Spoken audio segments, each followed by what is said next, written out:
Nicolai, hvordan er det at stå uge efter uge og svare på de samme spørgsmål om, hvornår I vinder en kamp?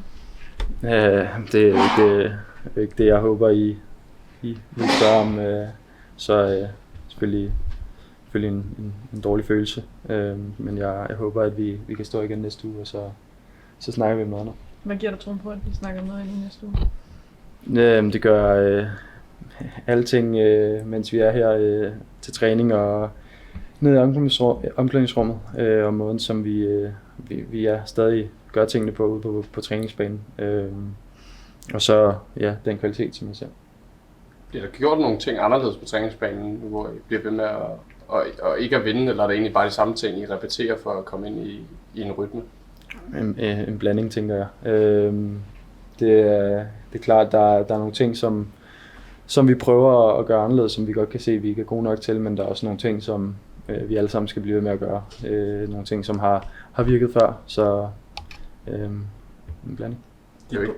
Både Vads og Van Lerberget var ude efter kampen i Farum og siger, den handler det også om, at man som trup skulle kigge på sig selv, og Vads sagde noget med, at folk skulle også tage ind til, hvad der er for et sted I er. Hvad siger du til de udtalelser? Kan du følge ham? At kigge på sig selv først, det er noget, som jeg tænker, man altid skal starte med, især i modgang, at man skal kigge ind af, og det har jeg gjort i en lang periode nu, så jeg starter selv med mig selv, og jeg håber også alle de andre på holdet, de starter med at kigge på sig selv og se, om de kan gøre noget mere. Så jo, det er jeg enig i. Når du kigger på dig selv, hvad ser du så? Altså, synes du har gjort nok, eller er du kommet frem til, at du skal gøre mere, eller hvad gør man der, når man skal starte med det, synes du? Jamen, det er jo svært. Altså, jeg kan jo godt se, at jeg ikke, måske ligner den spiller, som jeg var for lidt siden, hvilket måske giver god mening, men jeg tror for mig, så er det en blanding af måske at gøre nogle ting anderledes, men også fortsætte på de ting, som har virket. Og der tror jeg, alle i truppen har forskellige måder at gøre tingene på. En af de ting, I træner gang på gang ude på banen, det er det her helt høje pres op ved modstanderens felt. Er det et sted, hvor I skal forbedre jer? Det er det helt sikkert. Vi prøver altid at forbedre, også i alle facetter af spillet. Men det er noget, som vi gerne vil være bedre til, og også noget, som vi ser nogle muligheder i.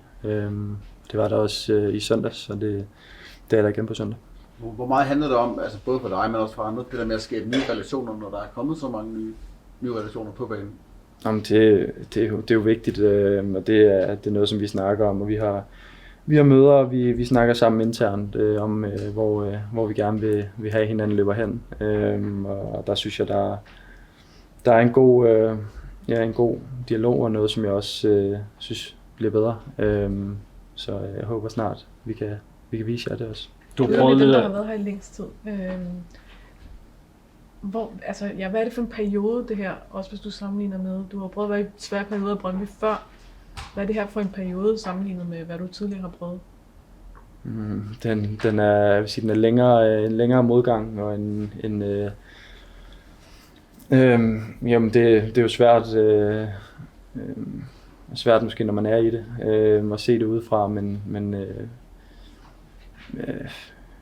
når man heller ikke har prøvet så lang tid før, men det er jo selvfølgelig rigtig, rigtig frustrerende, og det tror jeg også, man kan mærke på mig, når jeg laver interviews efter kampene, at der er lidt mere, måske lidt mere negativ, end jeg plejer at være, jeg kan jo kun sige, at det er svært, men vi og jeg tror på, at vi kan vinde. Det er 10 kampe uden sejr i Superligaen, og så lang en periode kan jo godt få fans til at måske miste troen lidt på projektet, også fordi de ikke er dem, der møder ind i klubben hver dag og kan se, hvad I laver.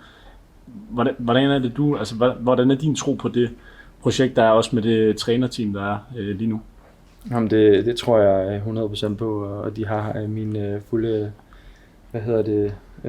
støtte. Og jeg synes, vi har gang i en masse gode ting, selvom det måske ikke er så tydeligt, når weekenden kommer. Men fuld støtte til det, vi har gang i, og tro på det, og ja, det kommer også fra i løbet af ugen, eller primært fra i løbet af ugen. Men det her spørgsmål kommer fra en, som aldrig har spillet fodbold på højt niveau. Hvordan kan det være, at det er så svært at få det ud om søndagen? Altså, hvordan kan det være, at det skal være så svært for os at se, når du siger, at I arbejder, altså, at det er godt, det I laver og så videre? Jeg kan jo også selv se træninger. Jamen, det er jo nok nogle af de samme tanker, som jeg har lige nu. At den følelse af, at man ikke får vist i weekenden, og man måske ingen tvivl om, at alle pisse gerne vil gøre det bedre. Men ja, det er en svær periode, og jeg har jo måske ikke lige svaret på, hvorfor vi ikke viser det. Men ja. Hvor mentalt bliver det? Fordi når det bliver så lang en periode, så kan det jo ikke undgås, at der også sker noget op i hovedet. Nej, men det er jo noget, som man arbejder på, og noget, som vi taler sammen om. Og også det, jeg mener med, at nogle gange i sådan nogle her perioder handler det måske mere om at gøre det lidt mere simpelt, og måske endda nogle gange lave lidt mindre, og tænke lidt mindre på fodbold, fordi man kan blive ved med at vende og dreje, og blive i tvivl om alting. Så for mig i nogle af de her perioder med modgang har det været at få tanken lidt væk, og måske lade være at stå og sparke på mål 100 gange, fordi jeg ved, at jeg kan godt, og så for andre, så er det en anden vej rundt, men jo, det er da en mental ting, men vi spiller i Brøndby, og vi skulle gerne kunne klare det her. Det har netop set sådan noget nogle gange, når I kommer op omkring feltet, at I overtænker det lidt for meget. Så gav det noget at rent faktisk få scoret det der mål i tirsdag, så man godt ved, at sådan, det gav jo ikke nogen point? Men det gav da. Nu sagde jeg efter kampen, at det var pisse ligegyldigt, men det betyder noget at få scoret efter så lang tid, og jeg sagde også til Armbæk, at han skulle være glad for det mål, og så skulle vi kigge fremad. Så ja, men på den anden side, så handler det ikke om bare at score et mål og tabe fodboldkampen. Vi skal selvfølgelig endnu mere, og vi håber, vi kan vinde på sådan. Du siger det her med at tænke lidt mindre på fodbold, eller måske komme lidt væk fra fodbold. Dengang det rigtig gik dårligt for Brøndby, de var rykket ned her for over 10 år siden, der har Mikkel Thylesen fortalt, at de nogle gange gjorde det mandag aften, tog de på bar. Bare for at være sammen og lave noget andet end fodbold. Altså, er det sådan noget, der kan virke? Jamen, det ved jeg ikke. Det var måske en lidt anden tid også. Jeg ved ikke, hvor mange år siden du snakker om, men vi prøver alt, hvad vi kan. Jo, nogle gange, så har man brug for at tænke på noget andet. En ting er bare, men måske bare lave noget andet, end at være her sammen. Ja, det kan det godt. Det er jo, som jeg siger, også individuelt, hvad folk har brug for lige nu. Men som hold prøver vi en masse ting. Og ja, det håber jeg virker. Der er eksperter, der har kritiseret det her med, at det kan være svært at se, hvad det er, I vil offensivt. Kan du sådan sætte nogle, altså, jeg ved godt, det er et stort spørgsmål, men hvad det er, vi skal se fra jer offensivt, det I gerne vil, når det kommer til at klikke? Vi vil gerne spille hurtigt fremad og spille nogle hurtige angreb og være målsøgende, og så vil vi gerne have nogle af vores individuelle spillere til at vise, hvor gode de er også, og selvfølgelig være farlige og sprudlende. Og ja, det har vi ikke vist, og det synes jeg, det kan jeg godt forstå, at det har været svært at se.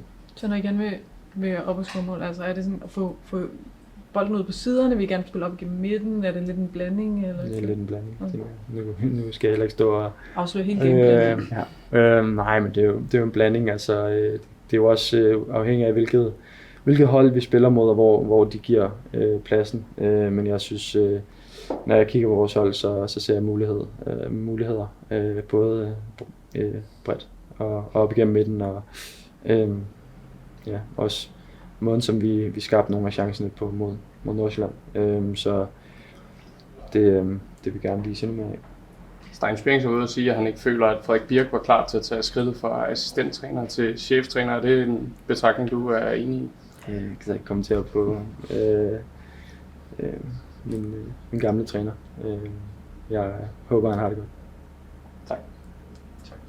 Ja. Selv tak. Tillykke med kontraktforlængelsen. Tak. Hvor mange tanker skulle du ligge bag det, eller var det ret nemt valg for dig? Nej, altså det er et nemt valg, når en klub som Brøndby, de tilbyder en lang kontrakt, så for mig var det et nemt valg. Jeg elsker klubben, og jeg elsker at være her, så det var et nemt valg. Prøv lige at sætte lidt ord på de sidste halve år. Fordi det er jo, da Steve kommer til, at du begynder at komme ind omkring holdet sådan for alvor. Ja, prøv at beskrive lidt den periode. Ja, jeg startede med, da Steve kommer og have nogle gode træningspas med heroppe, hvor jeg følte, at jeg fik samlet noget selvtillid og gjorde det egentlig bedre og bedre til træningerne. Og så nåede jeg lige at få min debut inden pausen. Det var rart for mig, men lidt ærgerligt, at vi havde en pause der. Og så følte jeg egentlig, at jeg havde en rigtig fin preseason, hvor jeg fik bygget på og vendt mig endnu mere til tempoet, som så var frugt i den første kamp, og nu er vi her. Var du overrasket? At du lige pludselig fik så relativt stor en rolle? Jeg var overrasket i den forstand, at man får det at vide en halvanden time før, så der skulle jeg lige sænke skuldrene og var også lige en snak med mentaltræneren og bare ro på, man skal bare gøre, som man plejer, men altså jeg følte også selv, at jeg havde gjort det godt, så det var ikke den største overraskelse. Prøv at beskrive, hvad det så betyder for dig. Jeg kan huske, at vi lavede et interview før, hvor jeg ligesom snakkede om det her med, hvor meget Brøndby betyder for dig. Men prøv at sætte den, du er også et par år ældre, prøv at sætte lidt over på det nu, i det perspektiv. Ja, altså som jeg også sagde det dengang, min største drøm har altid været at spille derinde, og det har jeg fået gjort nu. Og nu skal jeg bare bygge videre, få spillet der, hvor jeg kan, få bygget en masse selvtillid, en masse erfaring op, som jeg får af at spille og træne med her.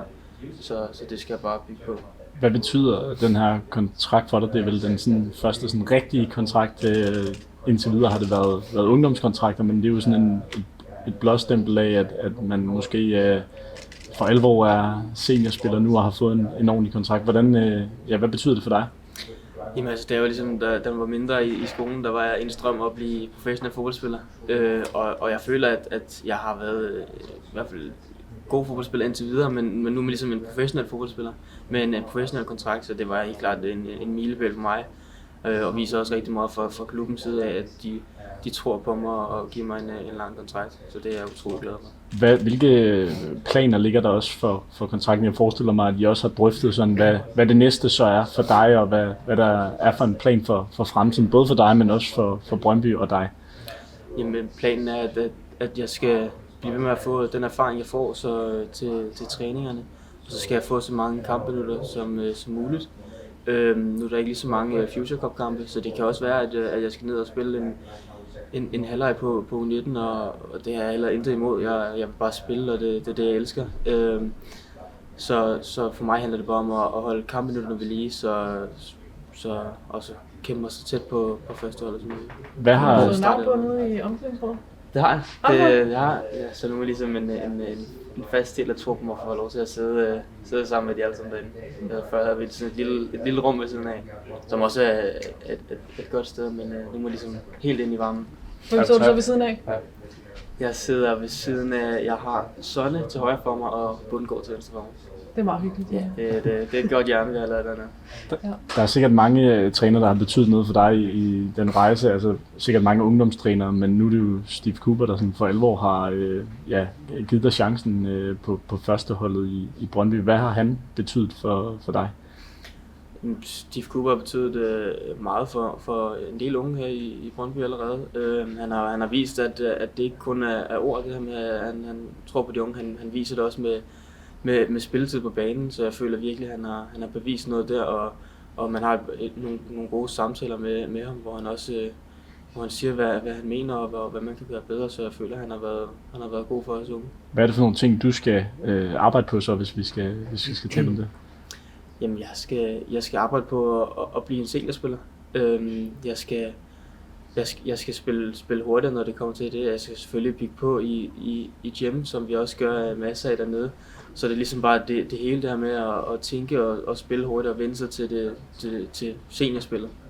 Hvor føler du selv, du står nu i forhold til at få mere spilletid? Jeg føler, at jeg står fint, men det er jo op til træneren med at give spilminutter. Jeg prøver bare at gøre mit på træningsbanen, og som jeg også nævnte før, så har vi også snakket om, at for mig handler det også om at få så mange kampeminutter som muligt. Hvor end om det er en Future Cup kamp, eller om det er en Super League kamp herinde, så vil jeg bare godt spille. Det er en drøm, der er gået opfyldt, siger du. Og tillykke med det. Tillykke med det i øvrigt.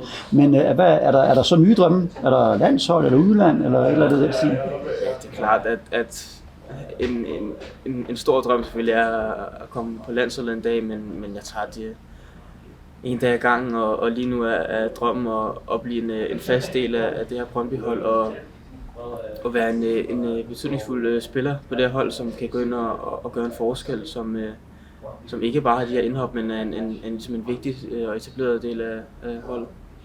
Da Mathias Kvistgaard han skiftede herfra, så kan jeg huske, han sagde, at han håbede, at den næste, der fik nummer 36, også ville føle, at der var noget at leve op til. Føler du, at det er et specielt nummer, du har fået efter Kvistgaard, og gjort det så godt herude? Ja, altså det er jo helt klart, Kvistgaard er en fantastisk spiller, så det er klart, at der er noget at leve op til, men jeg prøver at lave min egen vej med samme nummer dog, men ja, jeg prøver at skabe min egen vej. Det var fedt, hvis 36 blev sådan en ikonisk masterclass nummer i Brøndby, ikke? Så kommer der en næste, som også skal lave sin egen vej. Ja, det var fedt. I forhold til at få de her kampminutter på førsteholdet, når jeg har set dig fra 17 og 19, så er du altså meget en tier. Her har du også spillet lidt på kanten. Hvad har du talt med Steve om i forhold til position?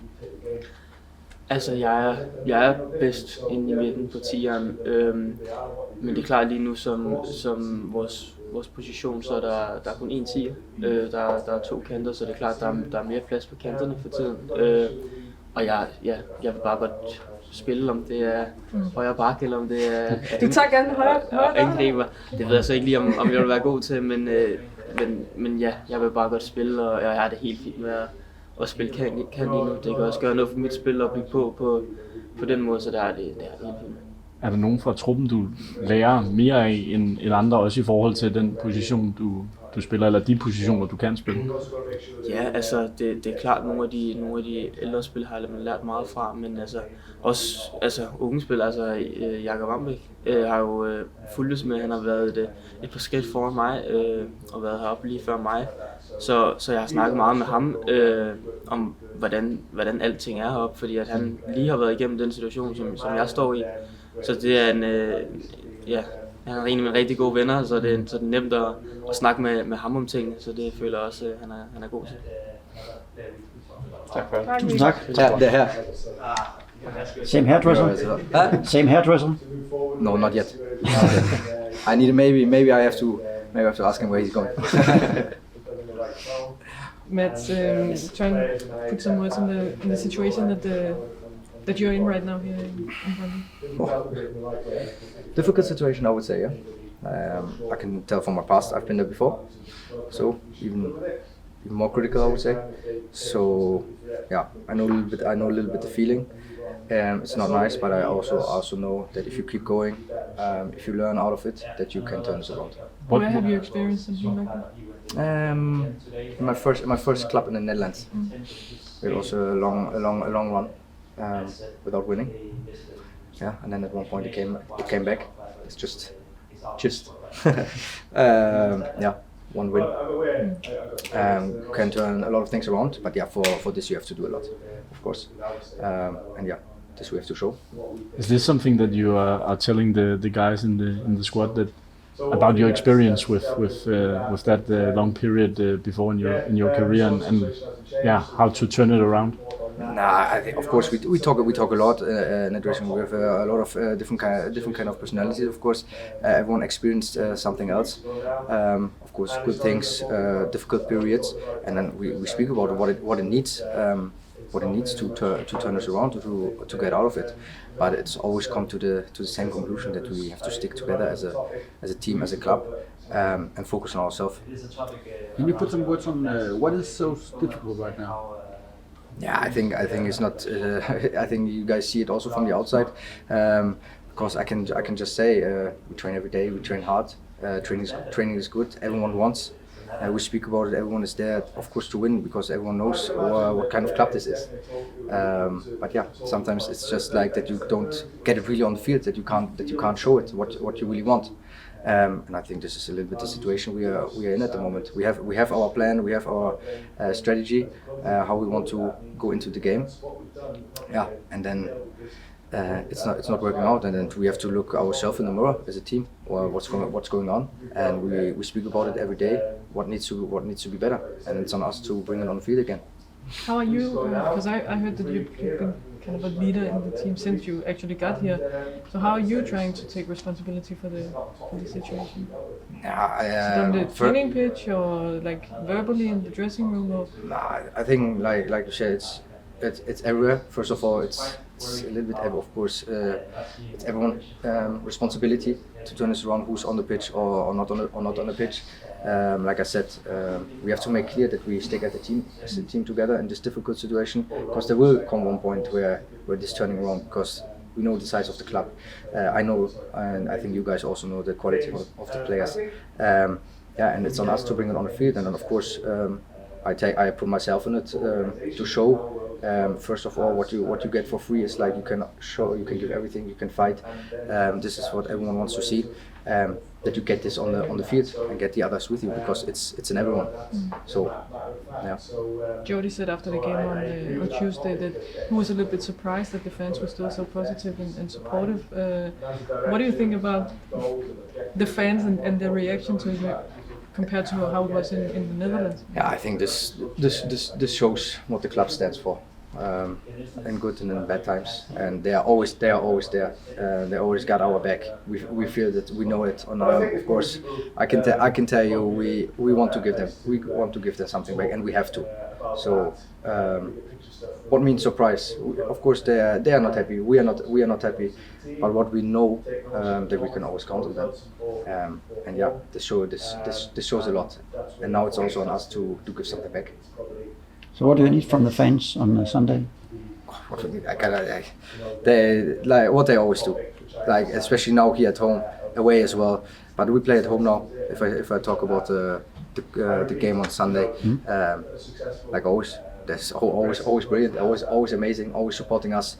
So yeah, and they have to expect from us, and they can expect from us that we show them on the pitch that we want to win this game, that we want to play for this club. Thank you. Thanks. Yes, you're welcome. Have a nice day. Same to you. We can start with the questions you don't like that much. Any news on Sean and Benjamin? Are they in contention for the weekend? So Benjamin, yeah, as an update, I think I've been pretty clear and open with everybody about some of the actions that we needed to take a while ago. Two very different situations. The only same thing about it was the timing. Benjamin has come back from international duty, and it was always our intention to pick up his situation, and we have done. And he's taken responsibility for falling short on some standards, which I'm not going to go into. And he's taken responsibility. He's spoken to myself, the staff, and more importantly, his teammates about the situation. And spoke in the right tone, in my opinion, and is back in the group now and in contention, and a line's been drawn under it. With Sean, there's been no change. How has Benjamin taken responsibility? just through ownership really of what had happened, and owned the fact that he could have done better. Okay, he made mistakes, but everyone does make mistakes. He hopefully now will learn from it. And like I said, the way he spoke in front of the group yesterday, I thought was pretty strong and powerful and on his behalf. And let's hope him and us now can be stronger for it. And like I said, it's drawn a line under it, and let's look forward. And really now, him and everybody else, the only real talking we can do is on the pitch. Sean's agent said yesterday that he haven't gotten a clear explanation on why he's out of the team. Is that the same perception you have of things? I think the club made a statement as well. Yeah. They said that there's different perceptions on how, but haven't you given Sean an explanation? Well, like the club said, we couldn't be any more clear. And I think the agent has spoken to Benjamin Schmedes 2 or 3 times, and Scott McLaughlin 2 or 3 times as well. So. There definitely hasn't been any lack of dialogue. Like I just said, it's the situation is dealt with a few weeks ago now. It's really not a topic in the club. Nobody's really talking or thinking about it. It was dealt with a good few weeks ago now. I guess I'm talking about it because there was a couple of statements yesterday. But apart from that, not really, or anybody else has given it much thought. What do you think about an agent saying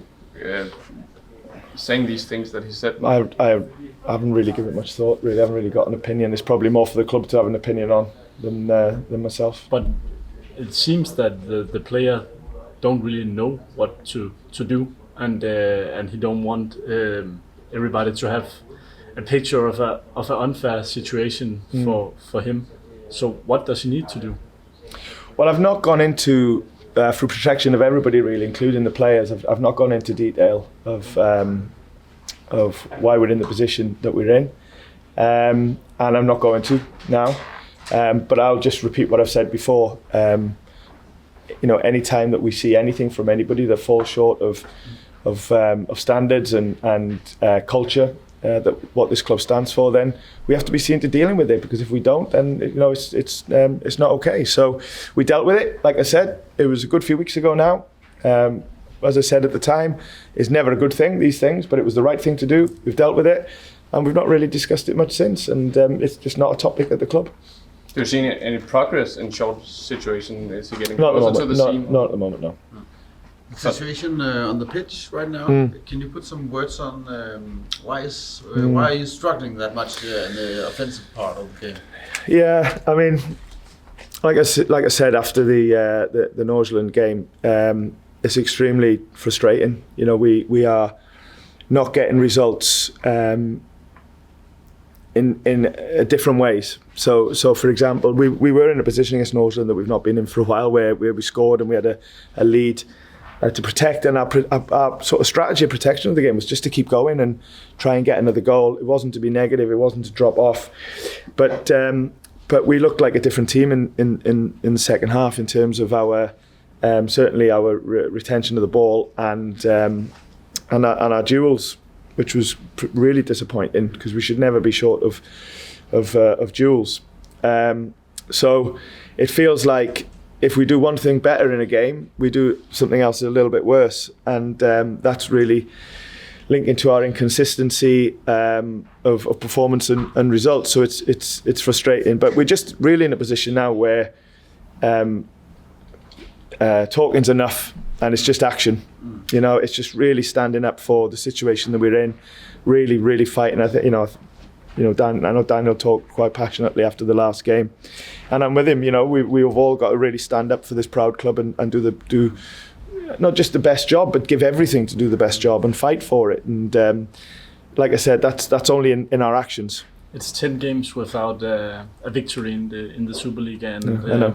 Yeah, but from the outside, the fans they are not in the club every day seeing what you're doing. So what can you tell them about what you're doing to get this in? To improve it, yeah. And that's a very fair question. Like, first of all, is that we really care, and we are hurting, and knowing that we have to take responsibility for what you just said in terms of the facts. But I think, like I just said to your colleague there, enough talking. Just gotta prove that we are worthy of our responsibilities here, and we are worthy of better results and better performances, and just doing whatever it takes to improve. Because I've said a lot of the similar things week in, week out. The guys who are every week will so that, and I can't keep talking. We've just got to show me first and foremost from the football point of view, and then my staff, and then obviously the players as well. And that's the situation we find ourselves in. But to answer the question, we are hurting and we care, and again, I have said this before.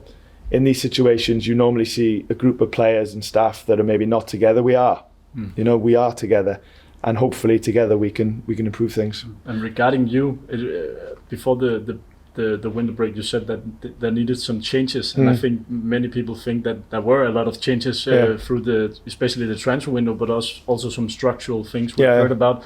So, with all these things and changes that you maybe not are in lead of, but you have a strong opinion. Yeah, exactly. Yeah, of course. Yeah.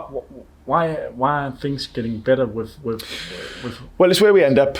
Will be the judge of that, and I don't just mean this season. I'm convinced that some of the things that we've implemented will improve the club long term.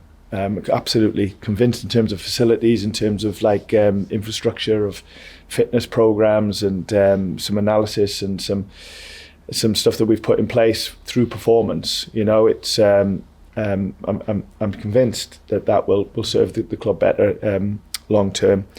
So the judge of that will be in the longer term, even the mid term. Because when is that? Well, I hope sooner rather than later. And we just have to believe, like I said to the question before, that things will turn. Has it been more difficult than you expected to get so many new players? I don't think it's just the players that came in this window. I think the big turnaround in the window before as well is also prominent. I think in this discussion of a team cohesion and connection and things like that. So I came in September. And there was only players that had only been here. A lot of players had only been here a few months. So yes, it's quite right to talk about the winter transfer window, but I think it's also true to not rule out the impact of the summer window as well. And there was actually more turnaround there, I think, than the winter. So we're dealing with all of that, and day by day, even though quite.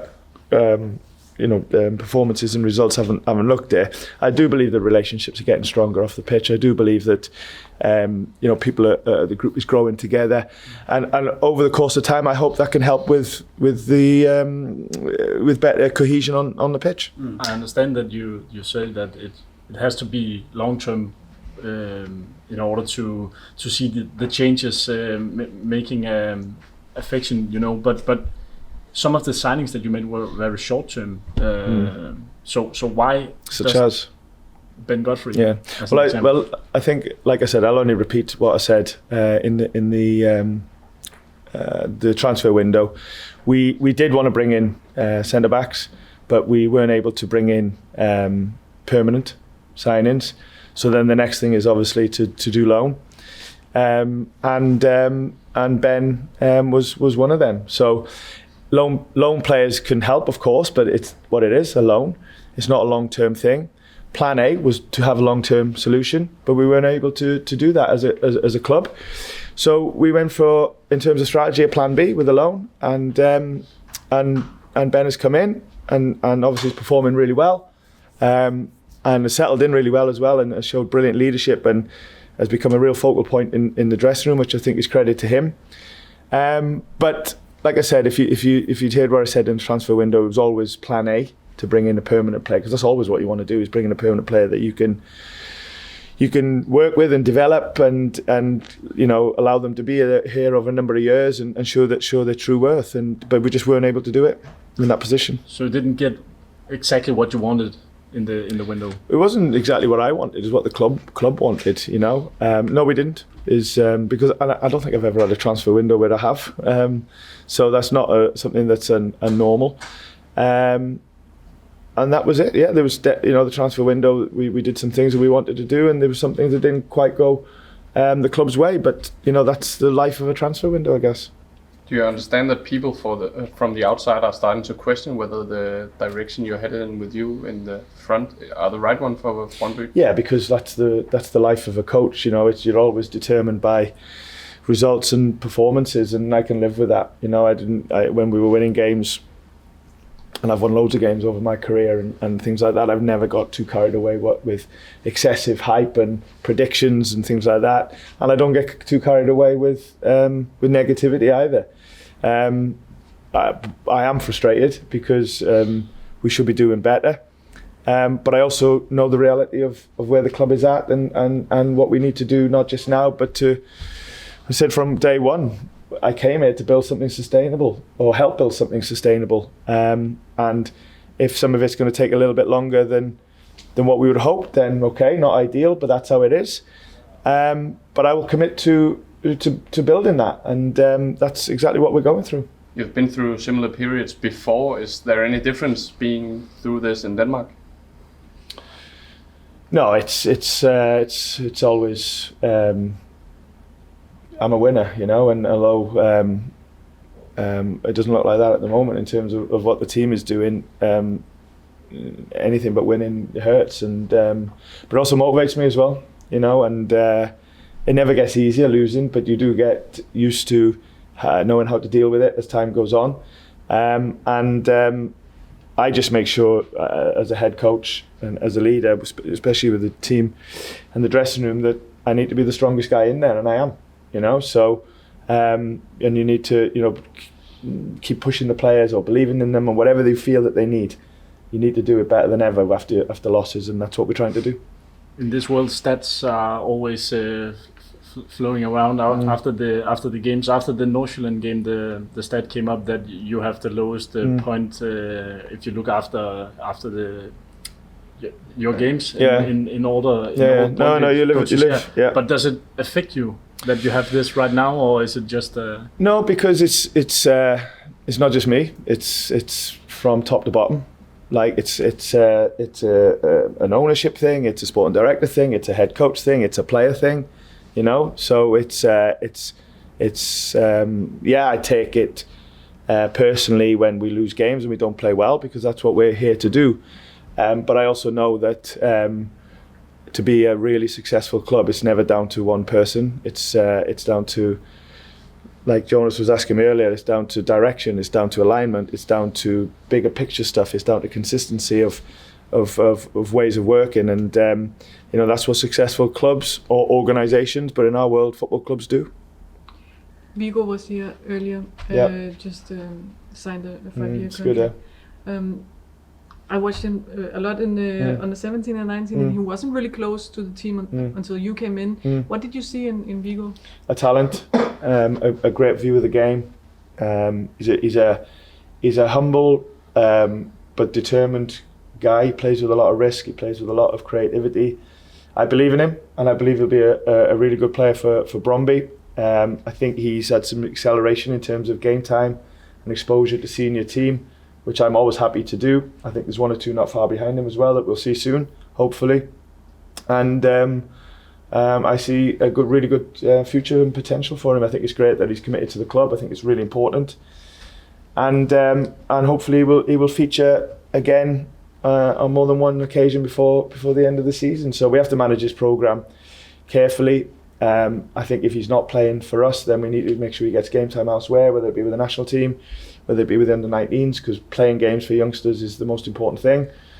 But he's on a good programme, and we're really enjoying working with him. I recently spoke to Stein Spierings, who obviously didn't have the best time here, but can you tell us about your talks with him? He said that you were pretty forward to him, that he had to find some place else to be because you needed a new profile on the midfield. Yeah, exactly. I like Stein, a lot of respect for him. We had a good relationship, and he's seen the honesty of my communication. because I always speak with clarity to every player, whatever situation they're in, and I talked about what we thought, and this is how it moved on. Is that an important thing for you, always to say what you think? To the players? Yeah. Yeah, I always do, yeah, always. Never, if there's something I think a player should know, then I will say it to them, and sometimes they're difficult conversations. Sometimes they're easy conversations, depends on what you're talking about, but yeah, no, it's one thing, your football coach designing training sessions, plans, but it's another thing, dealing with human beings and players, and I've always done my very best to do with respect and never short of on clarity, and explain it to players where I see the situations, whether it be about games or about performance or about bigger picture stuff. It's something that I know I and the staff take a lot of pride in. About the game on Sunday? Yeah, well, we have a game, yeah. There's a game Sunday. I'll tell him we have a game on Sunday. Where's the possibilities for you in this game? A tough game, obviously. Midtjylland are the league position, and then the European run tells you the strength and depth that they have and the quality that they have in the group, and then a clear way of playing to support that. So I think in general there's two things with the game. It's respecting the opponent and what they're going to bring, but where we're at and what we're striving to be, which I know will look like nowhere near at the moment. We've more than ever got to focus on doing our own job, because Northland's a tough game, and we know how hard it. And I know from speaking to the guys who've been here a while that it's been a tough game for Brøndby. But in the end, we didn't win that game the other day because of what we did in the second half. And probably the same for the AGF game before it. If we had taken them chances, then that's why we didn't get the win. So they're real good reminders all the time. It's about what we do in the game will determine the outcome, and that's where we've got to focus here on the weekend. Is what we do and how we implement our way. So there will be no big changes in the way you're playing.